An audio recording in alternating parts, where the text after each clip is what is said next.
Welcome to the Nifty Chicks. In this episode, we're coming to you live from NFTNYC. And we're recording together in person. I know! This is so much fun. We're so excited. We're going to dive into a couple of news stories and then share our experience while we're here. Yay! Let's dive in. Yeah.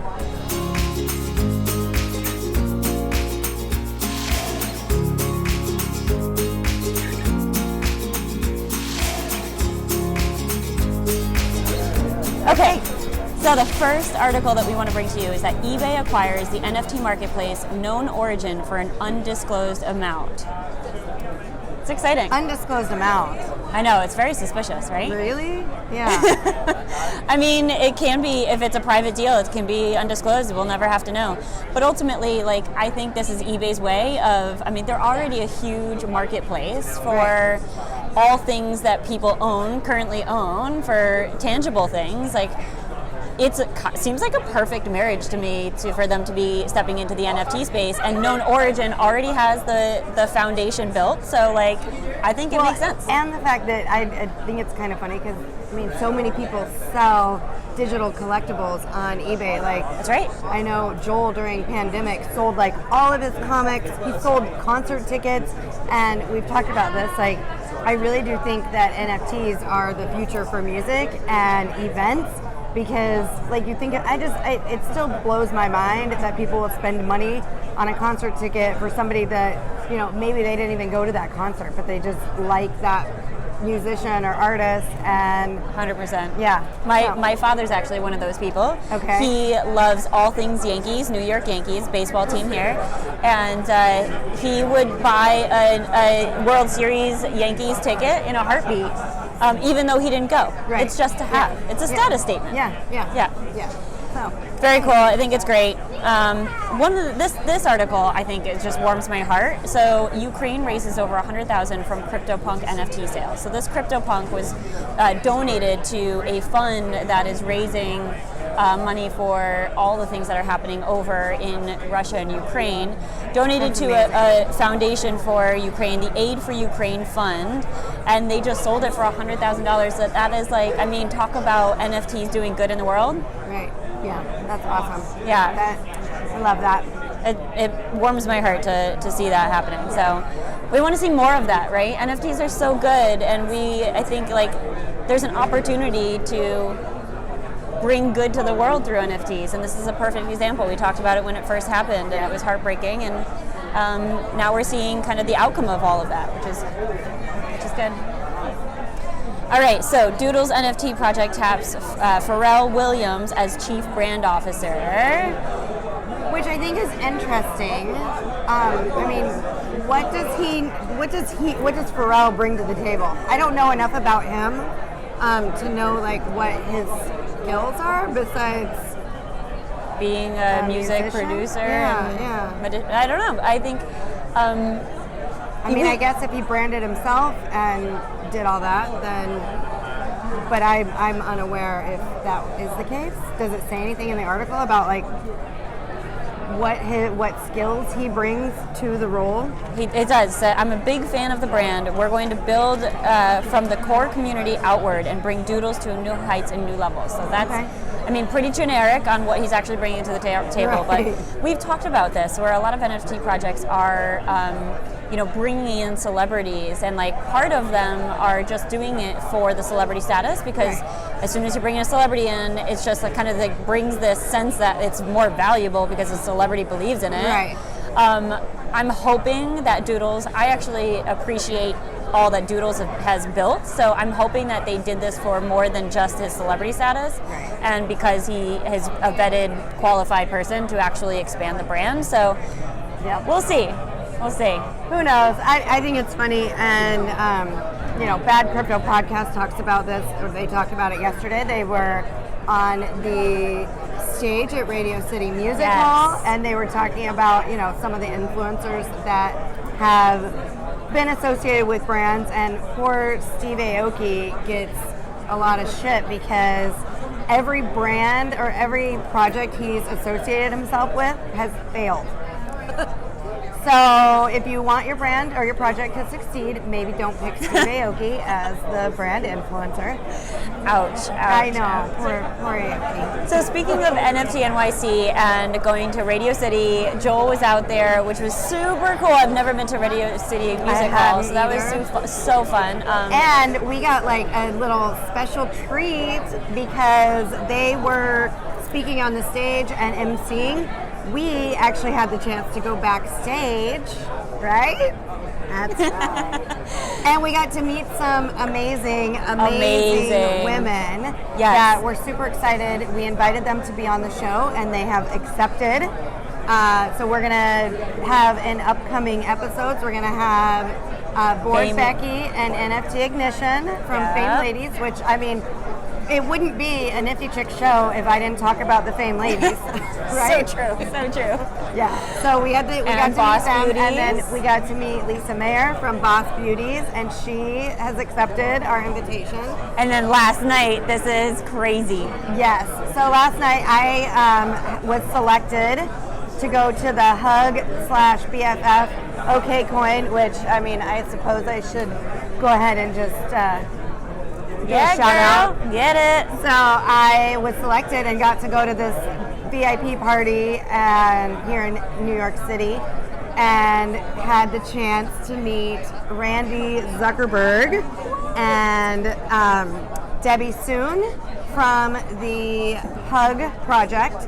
And I invited both of them to be on the show, and they have accepted as well, along with my new friend Allison, who is the brains behind their branding and marketing. So expect them to be on as well. It's very exciting being here, and being able to really connect with everybody that we've been following and been a part of their projects. The Fame Ladies and Lisa were on, I don't remember the title of their panel, but they were on a panel with some other women whose names are escaping my mind at the moment, but one of them was the Flower Girls NFTs, and I'm not sure of the others, but they had some very insightful things about the future of women and NFTs and building communities, and it's really nice to see such incredible women. So we've been like fangirling over these women for months, and to finally get to meet them, and then to find out that they are all like incredibly sweet and generous in real life. Like, it's what you hope for when you like start to fangirl over these women who are doing incredible things in NFTs. You just hope that they're really awesome humans in real life. And oh my gosh, all of those ladies yesterday were so amazing. So nice and so open to collaborating and supporting. I like, honestly, I haven't met anybody that hasn't just been welcoming. It's amazing. And like being here, NFTNYC, I think one of the biggest questions that you guys all might have is, what is the ratio of men to women here? Because, she traveled to Portugal, and it was Portugal, right? Portugal. And, spoke there, and she's been going to crypto conferences for now several years, and to see kind of the growth of the women presence in these conferences has been awesome. And I would say, like, I think the ratio is probably 75-25-ish. Yeah, I go a little bit higher. I think it's 70-30. Okay. Maybe, I think it's 70-30. However, it's really hard to judge because this event is so spread out. I mean, we're here at the Marriott Marquis on one of the levels. There's like 5 or 6 floors that they're on. There's different things on different floors, but sponsors all over, at least on 3 or 4 floors. And then there's one that's just primarily networking and food, and then there's also like all the different breakout conference rooms, and then there is other venues, which is actually where we're going to be speaking tomorrow on a panel at the Edison Ballroom, and that is like kind of attached to the Edison Hotel. That's right, yeah. So that's going to be at 220 Edison Ballroom. If you are in New York City, please join us. We would love your support and love to see you and love to meet you. Yes. Sure. One thing I did want to mention is that I was sitting on Twitter late last night and I'm following all this NFT NYC stuff. I actually went to bed early last night, so sorry, and sorry, not sorry, and it was great. But in the meantime, I was living my life through everyone else through Twitter, and there was someone, Laura Rod on Twitter. She posted a picture of she and another woman at Ape Fest. Okay. And someone commented and said, the only 2 women at Ape Fest. It's a jungle out there. And so I wrote back, I said, only 2?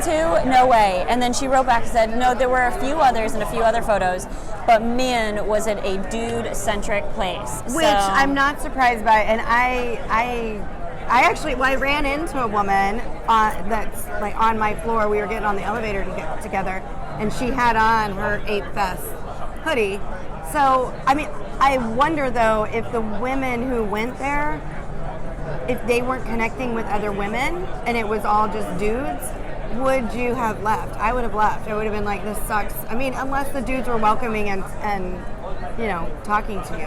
Yeah, it's interesting. I'm hoping that like by next year that changes. Yeah, I mean, the Bored Ape Yacht Club is seriously a club of, you know, obviously you have to have some decent money to get into that club. Right. And so it's going to be a little bit more skewed. And I didn't ask Bored Becky if she went. We didn't ask her. Maybe we should see her again tomorrow night because we're invited to an event that the Fame Lady Squad and BFF, and I'm not sure who else is in on that event. Yeah, that'll be fun. But like, I'm hoping that next year we'll see a few more women, kind of not only in the conferences, but also like those specific elite club type events, Bored, the CryptoPunks events, things like that. That would be awesome. Yeah, agreed. Well, I think this has been great. Obviously, we want to make sure that you are following us on YouTube and all the socials. You want to make sure to follow us on the socials at the Nifty Chicks. That's the Nifty NIFTYCHICKS, because we're sharing, you know, what's going on here at NFTNYC. And I'll let you take it home. That's right. And always remember, invest in yourself. You are worth it.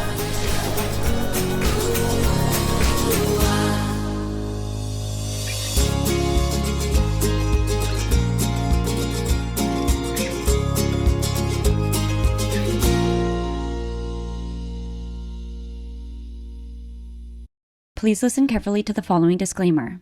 Neither the host nor the guests of the Nifty Chicks podcast are acting in the capacity of financial advisors.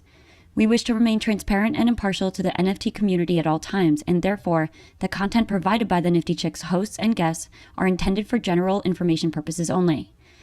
Nothing written or discussed by the Nifty Chicks hosts and guests should be construed or relied upon as investment, financial, legal, regulatory, accounting, tax, or similar advice. Nothing should be interpreted as a solicitation to invest in any cryptocurrency or NFT, and nothing herein should be construed as a recommendation to engage in any investment strategy or transaction. Please be advised that it is in your own best interest to consult with investment, legal, tax, or similar professionals regarding any specific situation and any prospective transaction decisions. You must do your own research when considering investing in cryptocurrencies or NFTs. We are simply sharing our journey with you as we learn more about the world of NFTs. Happy minting.